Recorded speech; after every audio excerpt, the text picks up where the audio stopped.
गजाननं भूतगणाधिसेवितं कपित्थजम्बूफलचारुभक्षणं उमासुतं शोकविनाशकारणं नमामि विघ्नेश्वरपादपङ्कजम्। सर्वमङ्गलमाङ्गल्ये शिवे सर्वार्थसाधिके शरण्ये त्र्यम्बके गौरी नारायणी नमोस्तुते। कर्पूरगौरं करुणावतारं संसारसारं भुजगेन्द्रहारं सदा वसन्तं हृदयारविन्दे भवं भवानी सहितं नमामि।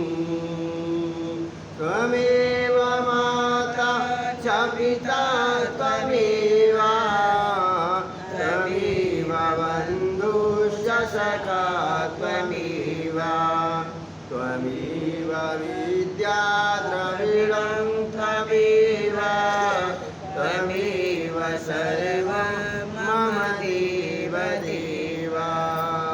अतुलितबलधामं हेमशैलाभदेहं धनुजवनकृशानुं ज्ञानिनामाग्रणयम् सकलगुणनिधानं वानराणामधीशं रघुपतिप्रियभक्तं वातजातं नमामि।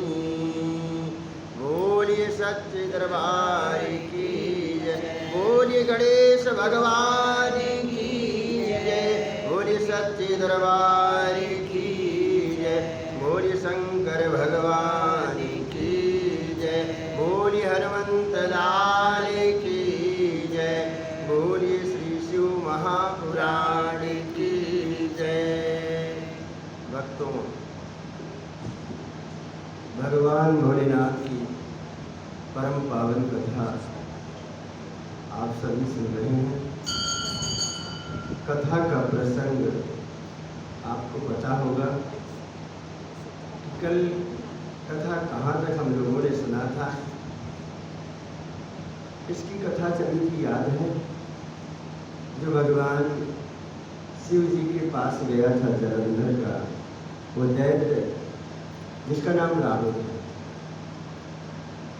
और इस प्रकार से उसको मारने के लिए भगवान शिव जी का एक गण प्रकट हुआ था पृथ्वी से, और भगवान शिव जी की आज्ञा से उसने अपने ही शरीर को खाया। इस प्रकार से भगवान शंकर भोलेनाथ जी ने उसे कहा कि तुम मेरे परम प्रिय भक्त हो, जो कि मेरी आज्ञा के अनुसार अपने ही शरीर को खा गए, इसलिए तुम्हारा नाम स्वकीर्ति मुख रखेंगे।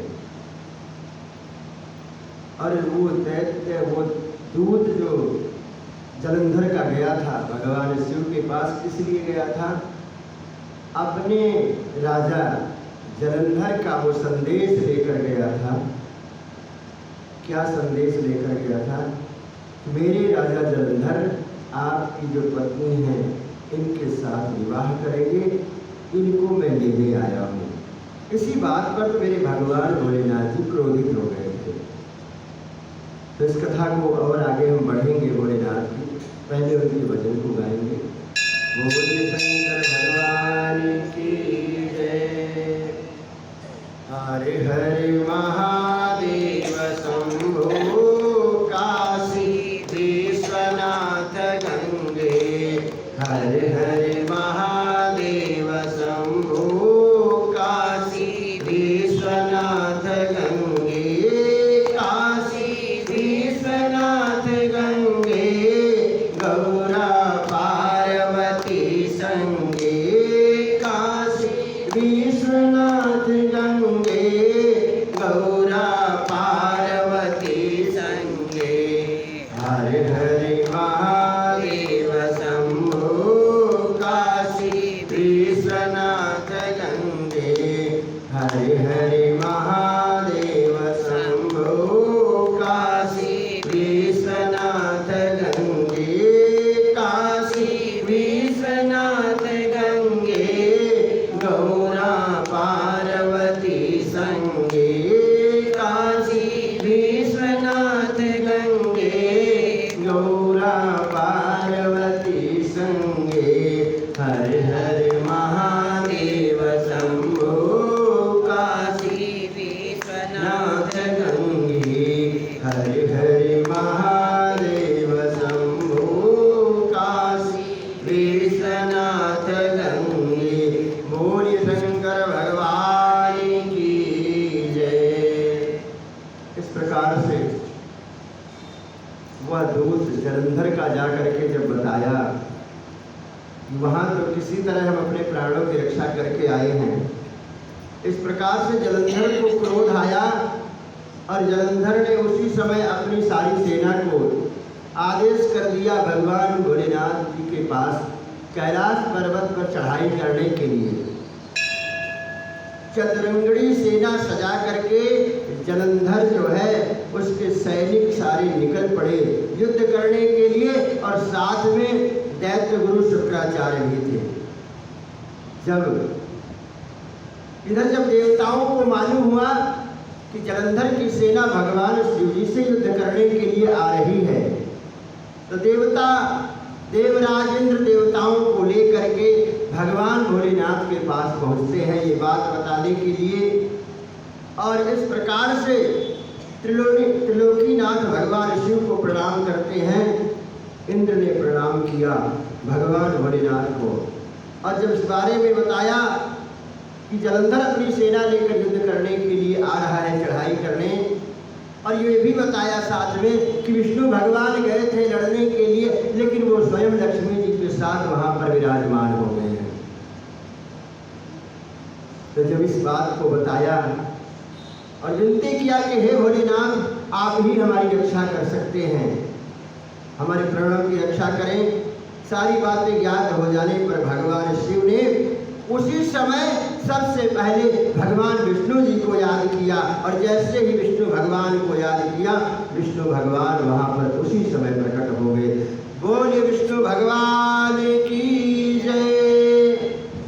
जब विष्णु भगवान प्रकट हो गए तो उन्हें देखकर शिव जी ने उनसे पूछा कि हे विष्णु, मैंने तो तुम्हें जलंधर को मारने भेजा था, उसका वध करने के लिए, लेकिन जलंधर का वध तो आपने किया नहीं, आप स्वयं अपने पत्नी के साथ उसके घर ही विराजमान हो गए। तो कहने लगे, प्रभु मैं क्षमा चाहता हूँ, मैं क्यों नहीं वध कर पाया, आपका आदेश तो था मारने का, लेकिन मेरी जो पत्नी प्राणवल्लभा लक्ष्मी जी हैं वो उनका भ्राता भी है, और इस कारण मैं उसको मार न सका। और एक खास बात ये है कि उसमें आपका अंश भी विद्यमान है, कि वो जो जन्म हुआ उसका आपके ही द्वारा तो हुआ था, इसलिए उसकी वीरता को प्रसन्न होकर के हमने ही उसे वरदान दिया, और उसने वरदान मांग लिया कि आप स्वयं मेरे घर विराजमान हो जाओ। तो हमें अपनी पत्नी और परिवार को लेकर के उसके घर विराजमान होना पड़ा। तो प्रभु इस अपराध को क्षमा करें, दैत्यराज जलंधर का वध आपके ही हाथों होना है, आप ही उसका अंत करेंगे। तो इस प्रकार से भगवान भोलेनाथ जी ने कहा, हे देवताओं, शिव जी हंसने लगे, कहने लगे, हे देवताओं, तुम सभी देवगण अपनी चिंता को त्याग दो, और मैं निश्चय ही उसका अंत करूंगा। और इस प्रकार से इतने में जलंधर की जो सेना थी वो कैलाश पर्वत पर पहुंच गई। उसने चारों ओर से कैलाश पर्वत को घेर लिया। जब चारों ओर से घेर लिया, उस समय बड़ा कोलाहल शोर होने लगा, और उस शोर को सुन करके मेरे भगवान भोलेनाथ जी क्रोधित हो गए। तब उन्होंने अपने गणों को आज्ञा दिया कि जा करके राक्षसों से युद्ध करें। अपने आराध्य भगवान भोलेनाथ की आज्ञा पा करके मेरे भगवान भोलेनाथ के जितने गण थे वो सभी वीरता के साथ युद्ध करने लगे। उनमें कई दैत्यों को पल भर में ही मौत के घाट उतार दिया और इस प्रकार से और सैकड़ों को घायल कर दिया। परंतु एक खास बात यहाँ पर ये भी है कि दैत्य गुरु शुक्राचार्य भी आए थे। वो मृत संजीवनी विद्या से उन दानवों को जीवित भी कर रहे थे। अब बताओ अंत कैसे होगा? जितना ही मारोगे मरने के बाद फिर जीवित हो जाते हैं, तो इस प्रकार से अंत तो होना ही नहीं उनका। जितना ही मारते उतना ही जीवित हो जाते थे दैत्य लोग, पुनः उठ करके युद्ध करने लगते थे। जब देव सेना दैत्य सेना किसी प्रकार से कम होने का नाम नहीं ले रही थी, तब शिव जी के जो गण लड़ने आए थे सब व्याकुल हो गए। तब ये सब शिव गणों ने क्या किया, भगवान शिव भोलेनाथ के पास जाकर के उनसे प्रार्थना किया, प्रभु ये जो मैं जितने सैनिक हम मारते हैं वो दैत्य गुरु शुक्राचार्य आए हैं, मृत संजीवनी विद्या से जीवित कर रहे हैं। इस प्रकार से भगवान शिव जी को क्रोध आया, और भगवान शिव जी का क्रोध आया तो जरूर कुछ न कुछ तो हो जाएगा। जब भगवान भोलेनाथ को क्रोध आया तो उनके क्रोध से एक भयंकर रौद्र रूप जो है नाम की एक ज्वाला निकली, जिसका नाम कृत्या था। वो कृत्या नाम की ज्वाला जब प्रकट हुई तो वो सीधी ही भगवान शिव की आज्ञा लेकर के युद्ध के मैदान में आ गई। उसको देखते ही सारे राक्षस भागने लगे और वो सीधे पहुंची कहाँ, दैत्य गुरु शुक्राचार्य के पास। उन्हीं को लेके उड़ गई। बोले शंकर भगवान की जय। ना रहेंगे शुक्राचार्य, न जीवित होंगे दोबारा। इस प्रकार से जब उनको ले जा करके कहीं और छिपा दिया, अब दैत्यों को मारना शुरू किया भगवान शिव जी के गणों ने। और इस प्रकार से जो दैत्य राक्षस थे उनका मनोबल टूटने लगा, सब घबरा कर इधर उधर भागने लगे मैदान छोड़ करके। जलंधर के सेनापति जो आए थे, क्या क्या था उनका नाम, कालनेमी, शुंभ निशुंभ, ये सारे दैत्य पूरी ताकत से युद्ध कर रहे थे। और इधर भगवान शिव जी की सेना में कार्तिकेय भगवान, गणेश जी, वीरभद्र, ये सभी लड़ रहे थे। इस प्रकार से शरद कुमार जी बोले कि भगवान शिव के गण और उनके दोनों पुत्र बड़े वीरता के साथ युद्ध कर रहे थे। उस समय जलंधर के परम वीरों कालनेमी, शुंभ और निशुंभ को हरा दिया युद्ध में। और इस प्रकार से दैत्य सेना अपने प्राण की रक्षा करने के लिए इधर उधर भागने लगी। और इस प्रकार से कहते हैं कि दैत्यराज जलंधर ने तब एक बाण, वो भी आ गया युद्ध के मैदान में, एक बाण ऐसा छोड़ा दैत्यराज जलंधर ने जिससे चारों ओर कोहरा फैल गया। कोहरा मतलब अंधेरा सा छा गया। जब धुंध आती है नीचे का कोहरा तो अंधेरा हो जाता है, कहीं कुछ दिखाई नहीं दे रहा था। फिर उसने नंदीश्वर, गणेश जी, वीरभद्र को एक ही बाण मार करके घायल कर दिया। इतना बलशाली था। और इस प्रकार से ये देख करके मेरे कार्तिकेय भगवान को क्रोध आया, मेरे कार्तिकेय भगवान को क्रोध आया। उन्होंने ऐसी शक्ति चलाई कि जलंधर को धरती पर ही सुला दिया। वो लेट गया बेहोश होकर के, लेकिन दूसरे ही पल उठ करके फिर खड़ा हो गया। युद्ध करने के लिए जोर से गदा का प्रहार किया। गदा के प्रहार से जो है कार्तिक भगवान और गणेश जी ये दोनों मूर्छित हो गए। तब वीरभद्र जलंधर से युद्ध करने के लिए आगे आए। जलंधर ने गदा से वीरभद्र पर भी प्रहार कर दिया, जिससे वीरभद्र का सर फट गया और रक्त बहने लगा। ये देख करके सारे शिवगण व्याकुल हो गए और डर करके युद्ध भूमि को छोड़कर इधर उधर भागने लगे। तब सनत कुमार जी कहते, हे महर्षि, जब युद्ध भूमि में देव सेना का प्रतिनिधित्व करने वाले सभी वीर घायल हो गए, तब ये देख करके जो है सब भगवान शिव की शरण में गए कि अब तो कोई तो रक्षा करेंगे, मेरे भोलेनाथ ही रक्षा करेंगे। और इस प्रकार से भगवान भोलेनाथ युद्ध के मैदान में लड़ने के लिए जब आए तो सारे दैत्य जितने भी राक्षस थे इधर उधर भागने लगे। भगवान का वो रौद्र रूप देखा शिव जी का, सब भागने लगे। और दैत्यराज जलंधर जो है वो सबको समझाता है कि मैदान छोड़कर मत भागो, सभी लोग युद्ध करो, लेकिन कौन टिकता है मेरे भोलेनाथ के आगे। और इस प्रकार से असुरराज जलंधर के सभी बाणों को मेरे भगवान भोलेनाथ जी ने काट दिया। और कहते हैं उसको घायल भी कर दिया, उसके धनुष को काट दिया। ये देख करके जलंधर ने गदा उठा लिया भगवान शिव जी को मारने के लिए। भगवान शंकर जी ने उसकी गदा को भी काट दिया और इस प्रकार से धनुष बाण से, और कहते हैं कि तब जलंधर के समझ में आ गया कि भोलेनाथ ऐसे वीर नहीं है, ये तो अतुलित बलशाली हैं, इनको बार पाना, युद्ध में जीतना बहुत मुश्किल काम है। तो दैत्यराज जलंधर ने क्या किया, उसने छल का, माया का सहारा लिया। कहते हैं ना, आजकल जो है पहले जैसी लड़ाई नहीं रही, पहले तो आमने सामने होती थी, आजकल पीठ पीछे वार हो जाता है, पता नहीं लगता है। ऐसे मन में बाहर से मीठा बोलेंगे, अंदर पता नहीं कितना जहर लिए बैठे रहते हैं, तो ये खतरा बहुत लंबा होता है। तो उसने जलंधर ने क्या किया कि उसने गंधर्व माया से गंधर्व माया उत्पन्न कर दिया।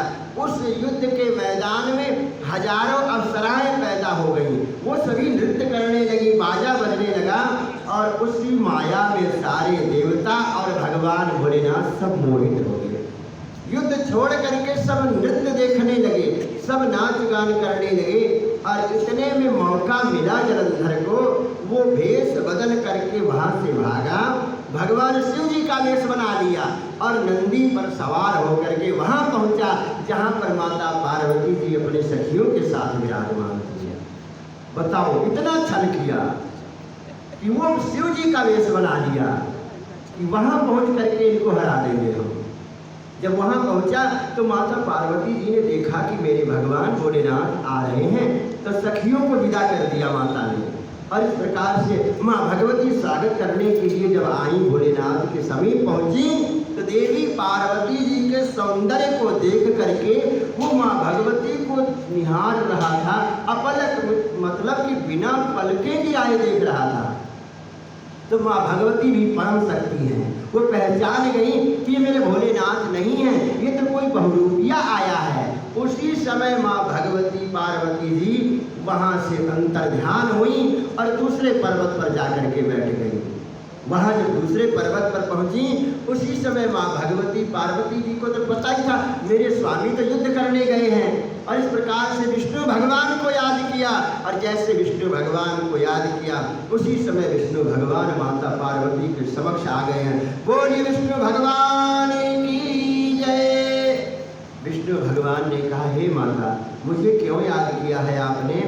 तो माँ भगवती ने कहा, विष्णु भगवान, आप तो स्वयं जानते हो कि मैंने किस लिए याद किया है, और इस प्रकार से जलंधर, क्या आप जलंधर के कार्य को नहीं जानते हो?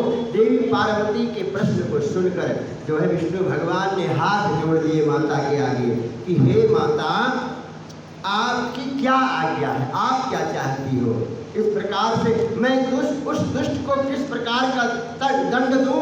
तब देवी ने कहा कि हे नारायण, आप जो उचित समझो वो करो, जैसा दंड देना हो वैसा दंड दे सकते हो। तब श्री विष्णु भगवान ने क्या किया कि जलंधर को छलने के लिए, जलंधर छलने आया था माता पार्वती जी को, विष्णु भगवान ने कहा कि इसको छलने मुझे जाना पड़ेगा, तभी काम बनेगा, क्योंकि इसकी जो पत्नी वृंदा है वो बड़ी पतिव्रता नारी है, और जब तक उसका पतिव्रत भंग नहीं होगा तब तक उसको कोई मार नहीं पाएगा, यहाँ तक कि भगवान भोलेनाथ भी नहीं मार सकते हैं। तो कहने लगे कि हे माता भगवती, अब चिंता न करो, मैं वही करने जा रहा हूँ जो जलंधर ने किया था। और इस प्रकार से मेरे भगवान विष्णु जी वहाँ से चल पड़े, जलंधर की नगरी में पहुँचे। लेकिन पहुँच तो गए और वहाँ ये चिंता में पड़ गए कि कैसे मैं उसका पतिव्रत भंग करूँगा, वही तो कारण बनाना पड़ेगा। वहाँ जाकर के इस विचार में पड़े थे और इतने में ही उद्यान में पहुँचे तो जो है वो जलंधर की पत्नी वृंदा अपने कमरे में सो रही थी। भगवान की माया, भगवान ने सपना दिखाया, मेरे विष्णु भगवान ने क्या सपना दिखाया कि सपने में दिखाया कि उसका पति जलंधर निर्वस्त्र होकर के जो है और सिर पर तेल लगा करके, गले में काले रंग के फूलों की माला पहन करके भैंसे पर बैठ करके जो है दक्षिण दिशा की ओर जा रहा है। और इस प्रकार से ये देख करके भगवान ने जब माया दिखाया तो ये सपना देख करके वो डर गई। आँख खुल गई और वो कभी छत पे जाती, कभी अटारी पे जाती, लेकिन चैन नहीं आया कि मेरा पति लगता युद्ध में मारा गया। इस प्रकार से वो जब बगीचे में पहुंची अपने उद्यान में, तो 2 राक्षस उसके पीछे लग गए। ये भगवान की माया। 2 राक्षस जब उसके पीछे लगे तो वो भागने लगी उस निर्जन उद्यान में। वो डर करके जब इधर उधर प्राणों की रक्षा के लिए भागने लगी, उसी समय वहाँ उसको एक तपस्वी सामने से आते दिखाई दिए। वो तपस्वी कोई और नहीं थे, मेरे नारायण ही थे। और इस प्रकार से उन तपस्वी को देख करके उसने अपने प्राणों की रक्षा के लिए निवेदन किया, हे महामुनि, ये राक्षस मेरे पीछे लगे हैं, इनसे मेरी रक्षा करो, मेरे प्राण बचा लो। तो उन मुनिवर जो भगवान विष्णु जी तपस्वी बने थे, अपने कमंडल से जल निकाला, उन दोनों राक्षसों के ऊपर फेंका और माया के राक्षस गायब हो गए। इस प्रकार से इसको विश्वास हो गया वृंदा को, ये बहुत पहुँचे हुए तपस्वी हैं। और वो निवेदन करने लगी कि हे मुनिवर, मैंने सपना देखा है कि मेरे पति का ये हाल है, ये बताओ मेरे पति कैसे हैं युद्ध के मैदान में, आप तो बड़े तपस्वी हो। तो भगवान विष्णु जी ने कहा, तुम्हारा पति तो देवी युद्ध में मारा गया। जब ऐसा सुना वृंदा तो वो अचेत हो गई। और इस प्रकार से विश्वास दिलाने के लिए भगवान विष्णु जी ने इशारा दिया ऊपर से, तो जिसके फलस्वरूप 2 वानर, एक नहीं 2 वानर वहां पर क्या लेकर आए, उसके कटे हुए सर को लेकर के आए। आकाश मार्ग में गए और वहां से जो है जलंधर का कटा हुआ सर ला करके उसके सामने रख दिया। इस प्रकार से वो तो वापस लौट गए। अपने पति जलंधर का कटा सर जब देखा वृंदा ने, तो वृंदा रोने लगी, कहने लगी, हे मुनिवर, आप तो बहुत पहुंचे संत हैं, आपकी कृपा हो तो मेरा पति फिर से जीवित हो जाएगा। मेरे भगवान ने कहा कि ऐसा नहीं हो सकता, जिसको शिव जी मार देते हैं उसको कोई जीवित नहीं कर सकता है, लेकिन मेरा एक काम और है, जो मेरी शरण में आता है मैं उसकी रक्षा भी करता हूँ। इसलिए तुमने निवेदन किया, विनती किया है, मैं तो तुम्हारे पति को जीवित जरूर कर दूंगा।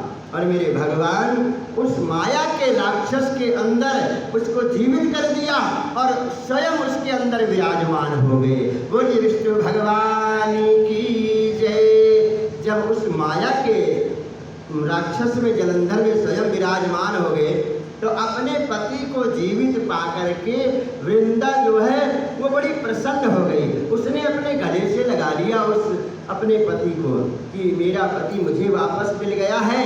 और इस प्रकार से अपने पति के साथ वो रमण करती रही, विहार करती रही। लेकिन कहते हैं माया का जो वेश है ये ज़्यादा टिकता नहीं है, एक न एक दिन तो खुल ही जाएगा। हम कितना ही वेश बना करके बैठे रहें, लेकिन जब हम बोलेंगे तब तो पता लग ही जाएगा कि ये जो हंस है कि बगुला है, क्या है।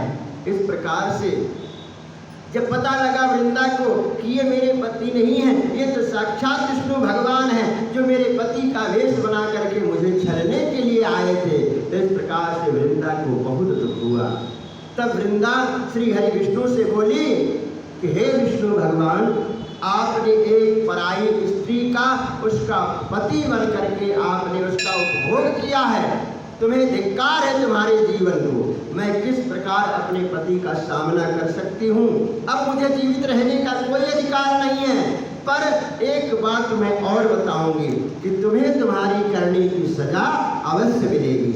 और इस प्रकार से वो कहती है, तुमने मुझे अबला जान करके मेरा इस्तेमाल किया है, तो मैं तुम्हें साफ देती हूँ कि जिन राक्षसों का सहारा लेकर के तुमने मुझे डरा करके मेरा विश्वास जीता, वही राक्षस तुम्हारी भी पत्नी का एक दिन हरण करेंगे। रामावतार में सीता जी का हरण हुआ ना, राक्षस के द्वारा ही हुआ। ये वृंदा ने ही श्राप दिया। और कहती है कि इस प्रकार से जो 2 वानर माया के तुम्हारे आए थे इस काम में सहायक जो है, वही वानर जो है तुम्हारी सहायता भी करेंगे। और मेरा अगला जन्म अब तुलसी के रूप में होगा, ये वृंदा बता रही है। और मेरा संजीवनी शक्ति ही मेरी पवित्रता का प्रमाण होगा। भगवान श्री हरि विष्णु को इस प्रकार से बता करके जलंधर की पत्नी वृंदा अग्नि में प्रवेश करके अपने प्राणों की आहुति दे दिया है। बोले शंकर भगवान की जय। तेज निकला, वो तेज जाकर के माता पार्वती जी में समाहित हो गया। अब इस प्रकार से इधर भयंकर युद्ध हो रहा है भगवान शिव और जलंधर का। वहाँ पतिव्रत भंग हो गया उसका जो है धर्म। तो उस समय जब युद्ध होने लगा तो वो माया से क्या किया, जलंधर ने माया से, वहाँ माया तो करेगा, तो उसने माँ भगवती पार्वती जी को, माया का असली पार्वती जी को नहीं, उसने अपने रथ में बांध लिया और इस प्रकार से लेकर के युद्ध के मैदान में पहुंच गया। जब भगवान शंकर जी ने देखा कि ये राक्षस मेरी पत्नी, धर्म पत्नी को बांध करके रथ पे ले आया है, इस प्रकार से पार्वती जी जो माया की हैं वो रो रही हैं कि हे भोलेनाथ, हे शंकर जी, मेरी सहायता करो। ये दृश्य देख करके भगवान शंकर जी चिंतित हो गए। अपनी प्राणवल्लभा देवी पार्वती को इस प्रकार कष्ट में देख करके मेरे भोलेनाथ मोहित हो गए, इस प्रकार से व्याकुल हो गए और पार्वती को दैत्येंद्र जलंधर से मुक्ति दिलाने के लिए बड़ा भयानक रूप बना लिया मेरे भगवान भोलेनाथ ने।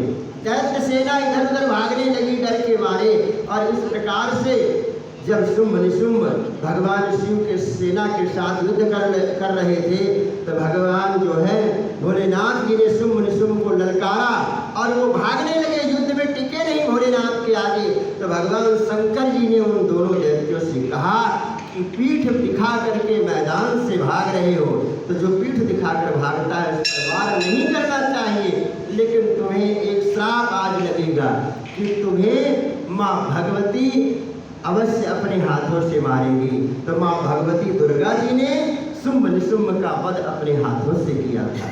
इस प्रकार से ऐसा कह करके जलंधर के साथ मेरे भोलेनाथ भयंकर युद्ध कर रहे हैं।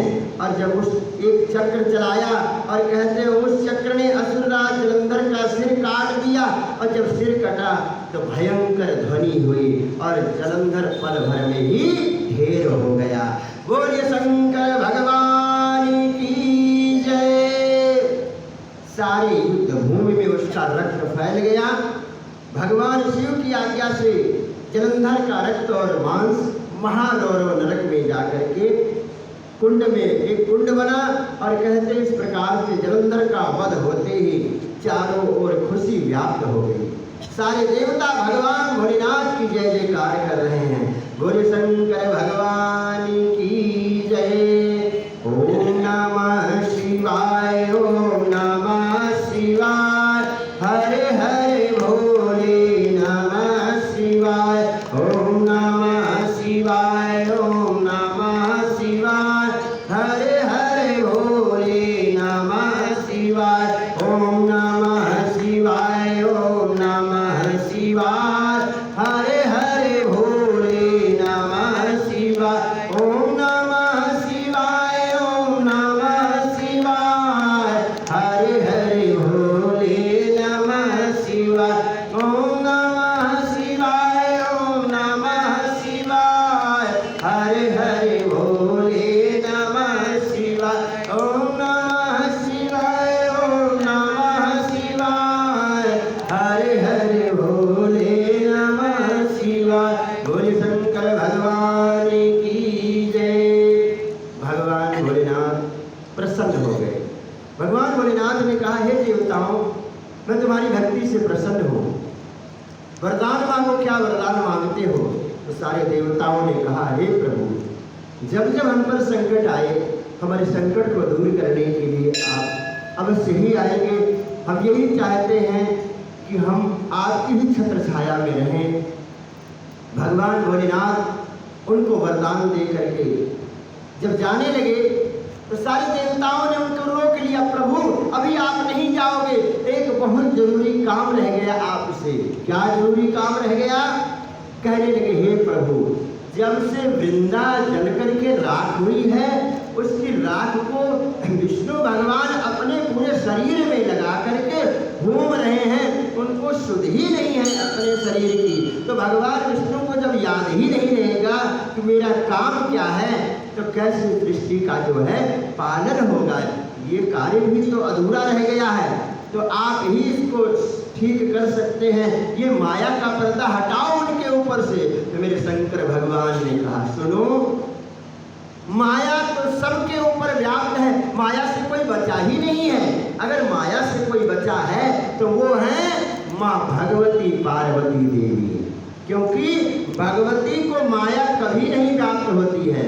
अगर आपको ये ठीक कराना है विष्णु भगवान को तो उनकी आराधना करो, माँ भगवती की। अब सारे देवता माँ भगवती की आराधना करने लगे। बोलिए सच्चे दरबार की जय। माँ भगवती की जब आराधना करने लगे तो माँ भगवती उस समय आकाशवाणी हुई। माता ने कहा, हे देवताओं, मैं ही तीनों प्रकार से, मैं 3 प्रकार से कहते हैं कि अलग अलग रूप में निवास करती हूँ। मैं सत्व गुण में, देखो माँ भगवती ने बहुत अच्छी बात बताई, मैं सत्व गुण में देवी गौरा के रूप में निवास करती हूँ, रजोगुण में मैं लक्ष्मी देवी के रूप में निवास करती हूँ, और तमोगुण में मैं ज्योति बनकर इस जगत को अलौकिक करती हूँ, अलौकिक करती हूँ, प्रकाश करती हूँ। इसलिए आप अपनी इच्छा पूर्ति के लिए कहाँ जाओ? माँ भगवती जगदम्बा की शरण में जाओ।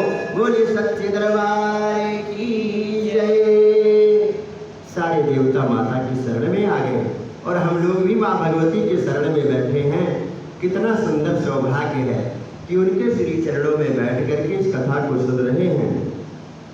तो सारे देवता मिलकर के माँ भगवती की स्तुति करने लगे। इस प्रकार जब देवताओं ने शुद्ध हृदय से, माँ भगवती को अगर मनाना है तो शुद्ध हृदय से मनाना पड़ेगा, क्योंकि माता के पास छल कपट नहीं चलता है।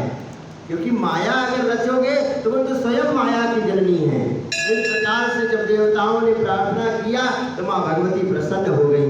माता ने कहा, हे देवों, 3 रूप में माँ भगवती वहाँ पर प्रसन्न हुई और प्रकट होकर के माता ने कहा, मैं तुम्हारी मनोकामना को अवश्य पूर्ण करूंगी और विष्णु भगवान के ऊपर जो पर्दा माया का है उसको मैं हटाऊंगी।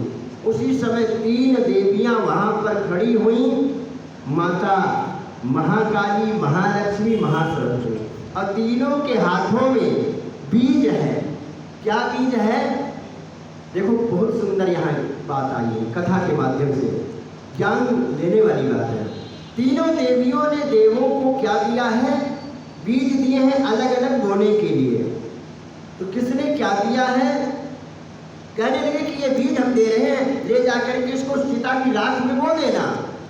इस प्रकार से तीनों ने जब अलग अलग दिया तो उन बीजों को लेकर देवताओं ने तीनों देवियों का धन्यवाद किया कि हे माँ, आप तो बीज लेकर के जा रही हो, लेकिन इसमें आपकी कृपा आनी चाहिए। और ले जाकर के जब वहाँ पर उस राख में उसको डाला तो कहने लगे कौन कौन से उसमें से वनस्पति निकल करके आई? एक निकली धात्री, दूसरी निकली मालती और तीसरी जो वनस्पति निकली जिसका नाम तुलसी रखा गया। और इस प्रकार से देवी सरस्वती ने जो बीज दिए थे उसके द्वारा क्या निकला? धात्री का पौधा निकला। धात्री एक बहुत सुंदर फूल है। देवी महालक्ष्मी जी ने जो बीज दिए थे उससे मालती का पुष्प जो बोलता है वो पौधा निकला, और देवी गौरी ने जो दिए थे उससे जो है तुलसी का पौधा निकला है। इस प्रकार से जैसे ही धात्री, मालती और तुलसी ये तीनों वनस्पतियां उत्पन्न हुई, भगवान श्री हरि विष्णु ने उन्हें देखा तो उनसे माया का पर्दा हट गया और पहले की भांति हो गए। वे उन वनस्पतियों पर अपनी कृपा दृष्टि रखने लगे। तभी से धात्री, मालती और तुलसी ये तीनों वनस्पतियां भगवान विष्णु जी को विशेष प्रिय हैं।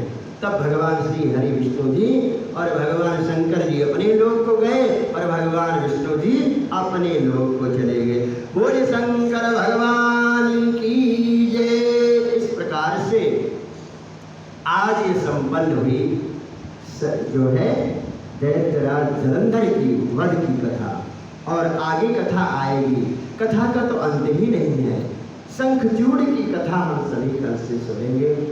और इस प्रकार से भगवान भोलेनाथ की कथा को सुन रहे थे और बड़ा ही उत्तम मास जिसका नाम है पुरुषोत्तम मास, उस कथा को भी हम सभी सुन रहे हैं। उस कथा में आप लोगों ने सुना कि ब्राह्मण देवता का जो पुत्र है वो जल में डूब करके बावड़ी में मर गया था, उसको लेकर के ब्राह्मण देवता वन में बैठे हैं। वो पति पत्नी कई महीनों तक उसको गोद में लेकर के बैठे रोते रहे।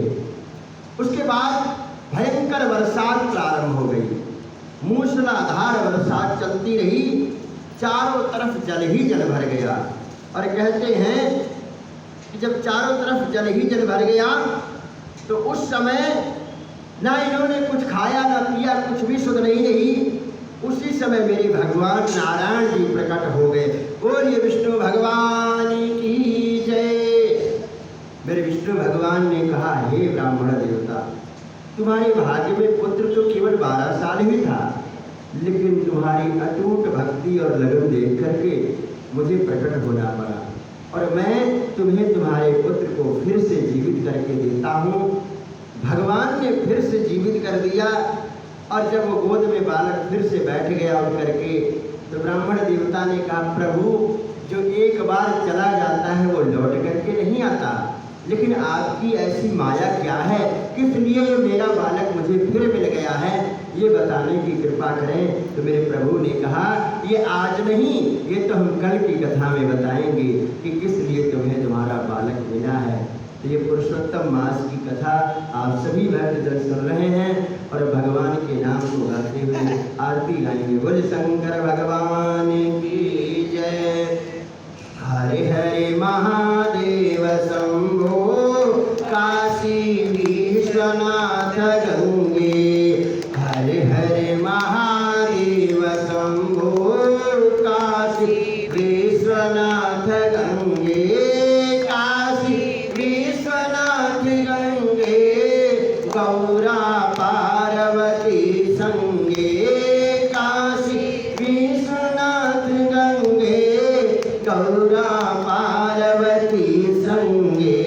हरे हरे महादेव शंभो काशी विश्वनाथ गंगे। हरे हरे महादेव शंभो काशी विश्वनाथ गंगे। बोल शंकर भगवान की जय। ओम जय शिवाय ओंकारा स्वामी हर शिव ओंकारा। ब्रह्मा विष्णु सदा शिवा भोले भोलेनाथ महादेव। अर्धांगी धारा ओम हरे हर महादेव। एकानन चतुरानन पंचानन राजे। ओ शिव पंचानन राजे। हंसासन गरुड़ासन हंसासन गरुड़ासन विषवाहन साज। ओम हरे हरे हरे महादेव। तो भुज चारि चतुर्भुज दश भुज ते सोहे। ओ शिव दश भुज ते सोहे। तीनों रूप निरखता शंकर जी का रूप निरखता। त्रिभुवन जन मोहे।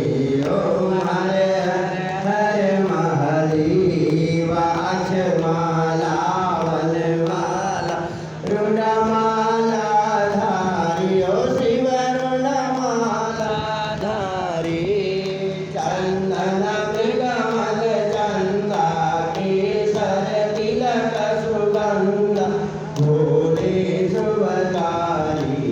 ओम हरे हरे महादेव। सीतांबर पीतांबर बाघंबर गंगे। ओ शिव बाघंबर गंगे। सनकादिक ब्रह्मादिक सनकादिक ब्रह्मादिक भूतादिक संगे। ओम हरे हरे महादेव। करके बीजक मंडल चक्र त्रिशूल धरता। हो शिव चक्र त्रिशूल धरता। जग करता जग हरता सुख करता सुख हरता। जग